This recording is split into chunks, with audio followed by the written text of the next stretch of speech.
биздин шариятыбызда чоң бир ушундай бир норма бар. Бул нерсе мурас калтыруу, наследство. Адамдын бул дүйнөдөгү ошол материалдык калтырган баалуулуктары адам көз жумган соң өзүнүн мураскорлоруна калтырып кетти. Адилеттүүлүк менен Аллах субханала таала бул нерсени Кур'ан Керимде бир канча көп эмес аяттардын ичинде мына ушул эрежелерди Аллах субханала таала өзү бөлүштүрүп койгон, өзү дайындап койгон. Адамдын аялы, балдары, ата энеси жана бир туугандары мына ошол мураскорлукка үлүшү бар адамдардын долевой частьтын канча ким, канча нерсени алыш керек, канча мүлк ошолорго калыш керек. Мына ошол нерселердин бардыгын Аллах субханала таала бизге аялдар сүрөсүндө калтырып буйруп айтып кеткен. Бул мураскорлук туугандар ошол зекет сыяктуу эле адамдардын жашоосунда мына ошол экономика тармагында дагы эң чоң бир пайдалуу ибадаттардын бири.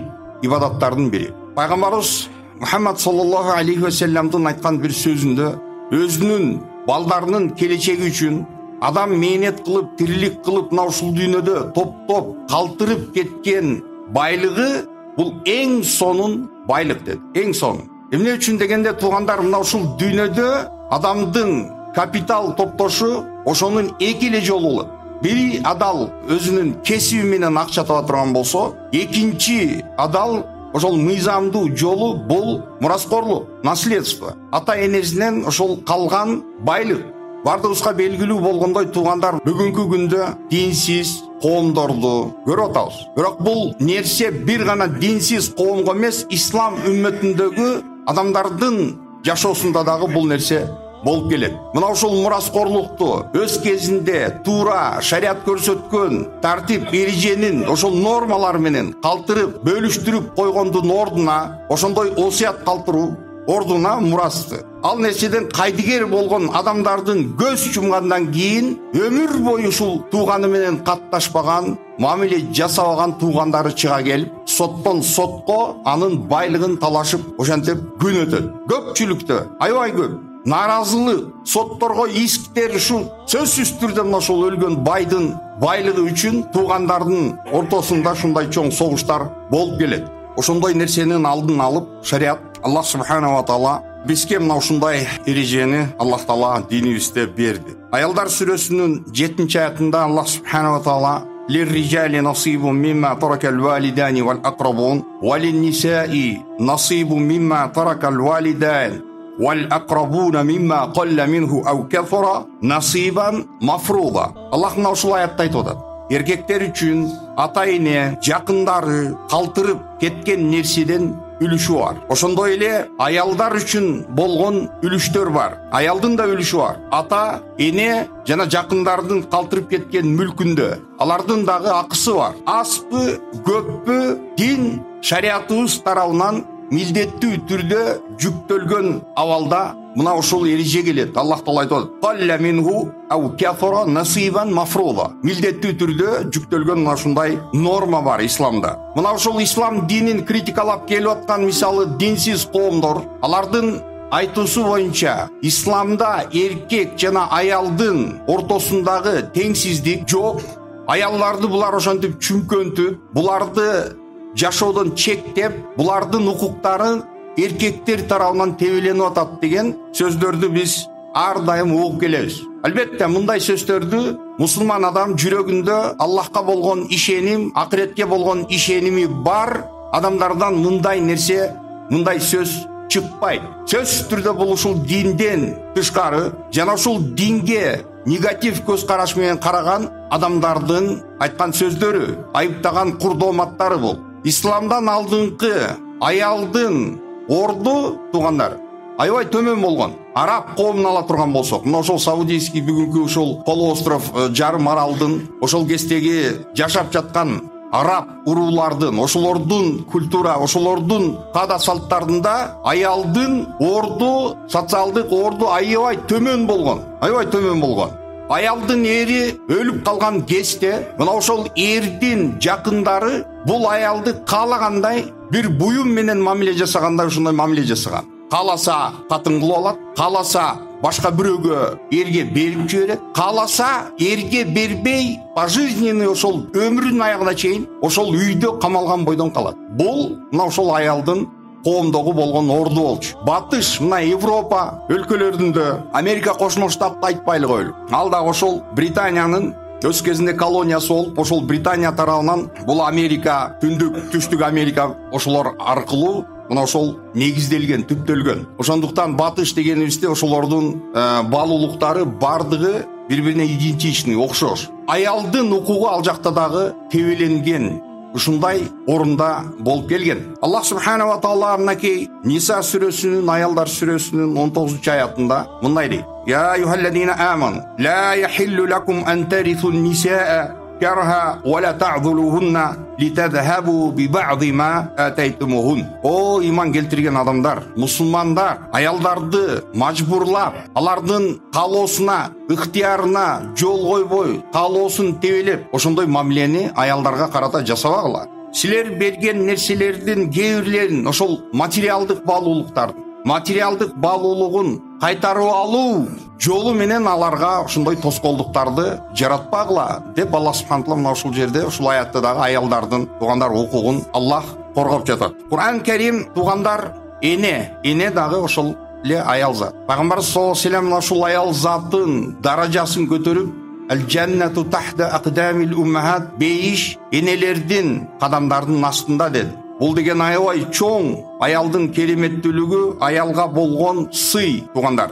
Аллах Таала мына ушул эле сүрөнүн 11-аятында эгерде анын баласы болбосо, ата энеси анын калтырган мүлкүнө ээ болот, жана ошондой эле энеси, анын атасы энеси үчүн калтырган нерсенин 3-төн 1 энеси үчүн дейт. Эгерде анын бир туугандары жок болсо, балдар, бир туугандары жок болсо, эгерде бар болсо 6-дан 1, мин ба'ди васиятин юси биха аудайн, жасаган ошол көз жумган адамдын калтырып кеткен керес осуяттарын аткаруу, жана ошондой эле бул адамдын мойнундагы илинген карыздарын өтөп бүткөндөн кийин мына ошол калган мүлк анан кийин бөлүштүрүлөт.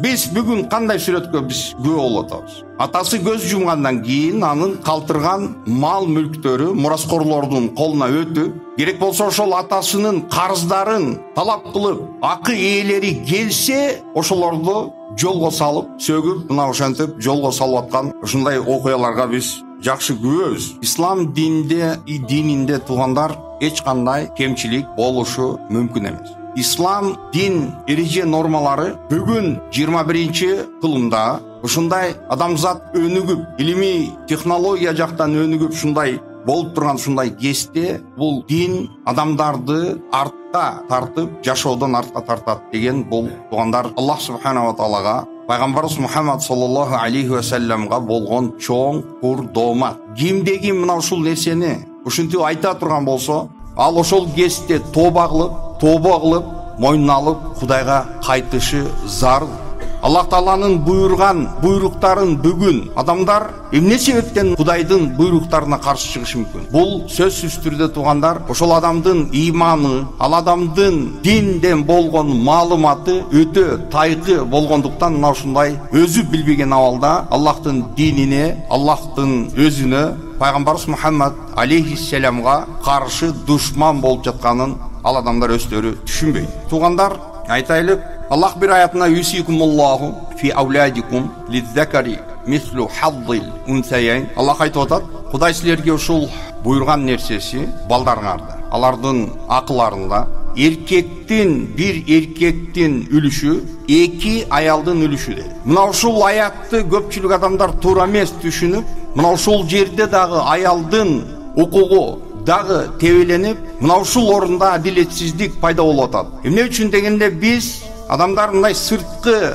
ой жүгүртүү, бул биз айтабыз, аял бул алсыз макулук, көз каранды макулук. Эмне үчүн эркекке 2 аялдын үлүшү? Эмне үчүн ошонун тескериси эмес? Bir аялга 2 эркектин үлүшү эмне үчүн берилген жок? Ал алсызбы? Эркек иштеп таап алышы мүмкүн, бирок аял алсыз табияты менен бул нерсени эптей албай калышы мүмкүн. Ошондуктан ушул нерсени тескери кылса болбойбу деп, мисалы адамдар ушул нерсени да айтышы мүмкүн. Бирок туугандар, мындай чечим чыгарардан алдын адамдар ой жүгүртүш керек. Аллах Таала эркек менен аялын жаратты, аялды жаратты. Ошондой эле Аллах субхана таала ар бир эркекке дагы аялга дагы өзүнө таандык болгон өзгөчөлүктөрдү берди. Аларга берген өзгөчөлүктөр мисалы эркектин физический жагынан эркектин күчтүү экендигин биз билебиз. Эркектин ой жүгүртүшү, анын оор басырыктуулугу сөзсүз түрдө жашоодогу чечимдерди эмоциянын негизинде кабылдаган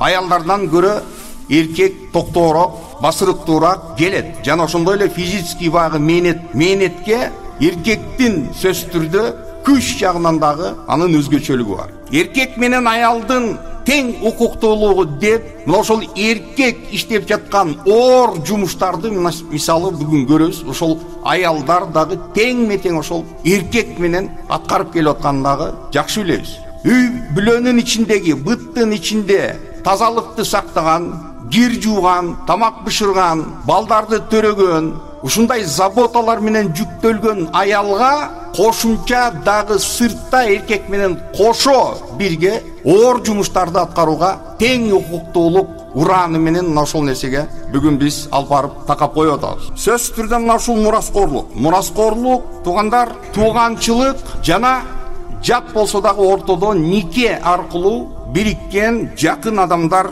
мына ошол нерсеге укуктуу болот. Мураска карзын бере албай, мисалы айтайлык туугандар, карзын бере албай, көз чумуп өтүп кеткен болсо, ошол адамды таппай, мисалы ушул карызды кимге кайтарам? Ошол мураскорлоруна кайтарылат.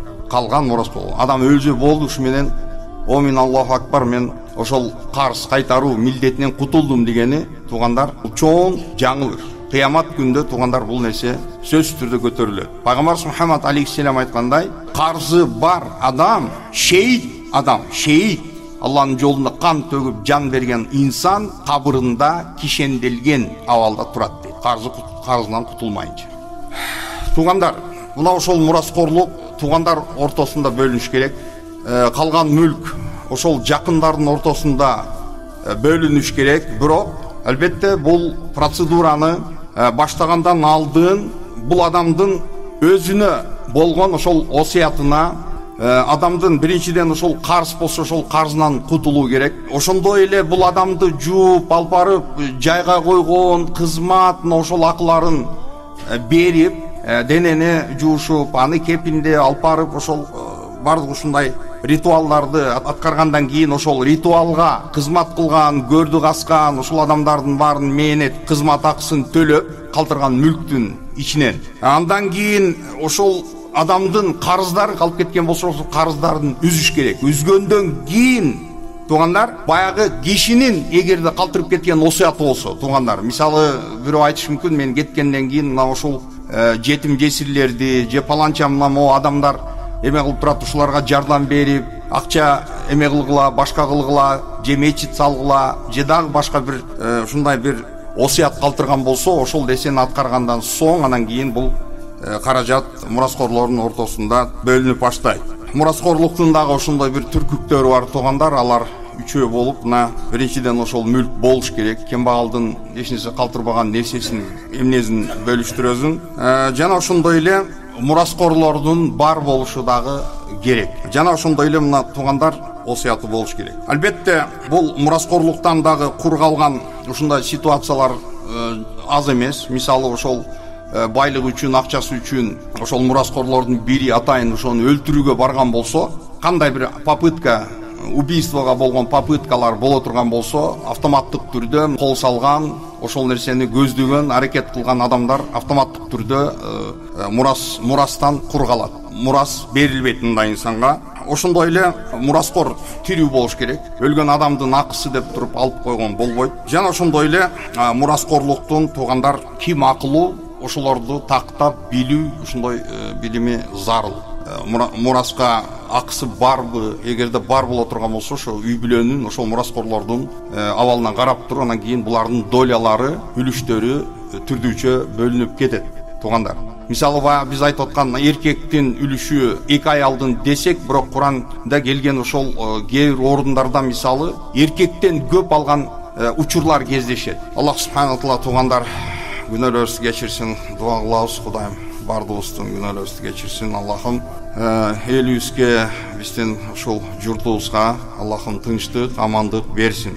Кудайым кандай бир жамандык, суук көздөр же душмандардын дагы бир ойлогон жаман ойлору боло турган болсо, Аллахым ошолордун жамандыктарын, алардын ойлогон ойлорун Аллахым ишке ашырбагын, алар жамандыктарын өздөрүнө кайтаргын я Раббана. Элибизди унутмагын, биримдигин бекем кыл, журтубузду Аллахым кырсыктан сактап, эгемен, өнүккөн ушундай бир мамлекет болушун Кудайым өзүң насип эткин я Раббана. Аллахым ушул жерде кол көтөрүп отурган ар бир пенденин кандай күнөөлөрү болсо, Аллахым ошол күнөөлөрүнүн бардыгын кечиргин. Ушул мечиттен чыгар замат күнөөлөр төгүлгөн абалда жеңилдеп үйүбүзгө кайтканда Аллахым өзүң насип эткин я Раббана. Келечек муундарыбыз, бала чакаларыбызды имандуу кыл, өтүп кеткен жакындарыбыздын жаткан жерлерин Аллахым жайлуу кыл, алардын күнөөлөрүн Аллахым өзүң кечиргин. Аллахым мына ушул жерде ушул ихсан деп чыгарган адамдардын баарын ихсан садакаларын Аллахым өзүң кабылдап, кыямат күндө тозок отунан Аллахым өзүң ушул берген жакшылыктарын калган кыл. Аллахумма салли ва саллим ва барик аля набийина Мухаммад ва алейхи ва сахбихи ажмаин би рахматик.